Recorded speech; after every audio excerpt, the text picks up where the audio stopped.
যাদের মাথার চুল পড়ে যায়, চুলের গোড়া নরম হয়ে গেছে, শক্ত হচ্ছে না, অতি দ্রুত চুল পড়ে যাচ্ছে এবং দ্রুত গতিতে চুল পেকে যাচ্ছে, তাদের জন্য আজকের টিপসটা।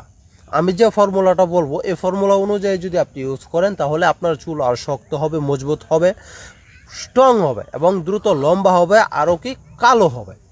আপনি যে নিয়মটা বলে দিব এই প্রসেসটা যদি আপনি ইউজ করতে পারেন, বিশেষ করে সবচাইতে বেশিরভাগ হচ্ছে মহিলারা আপনার দ্রুত চুল পড়ে যায়। চুল যেহেতু একটু লম্বা, আপনার চুল ধুইতে গেলে এবং চিরুনি দিয়ে আঁচড়াইতে গেলে আপনার চুল সমানে পড়ে যায়, অর্থাৎ ছিঁড়ে যায়। তো এটা কিভাবে আপনি বন্ধ করবেন? এটা বন্ধ করার জন্য আপনাকে নিতে হবে তুলসী পাতা। তুলসী পাতা কিন্তু অ্যাভেলেবেল সব জায়গা দিয়ে পাওয়া যায়। আপনাকে নিতে হবে তুলসী পাতা এবং আমলকির পাউডার। শুধু জাস্ট এই দুইটা জিনিস। আপনি 21টি তুলসী পাতা নেবেন। 21টি তুলসী পাতা নিয়ে আপনি হাতের মধ্যে নিয়ে এটি একটু ভালো করে কেচলাবেন। কেচলিয়ে 10 গ্রাম আমলকি পাউডার নেবেন। 1 কেজি পরিমাণ আপনার পানি নেবেন।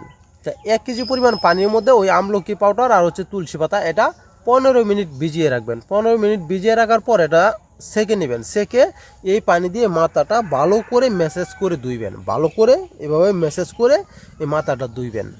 ধোয়ার কিছুক্ষণ পর আপনি ভালো পরিষ্কার পানি দিয়ে আবার 10-15 মিনিট পরে ভালো পরিষ্কার পানি দিয়ে মাথাটা ধুয়ে ফেলবেন। মাথা ধুয়ে তারপর আপনি এটার মধ্যে নারিকেল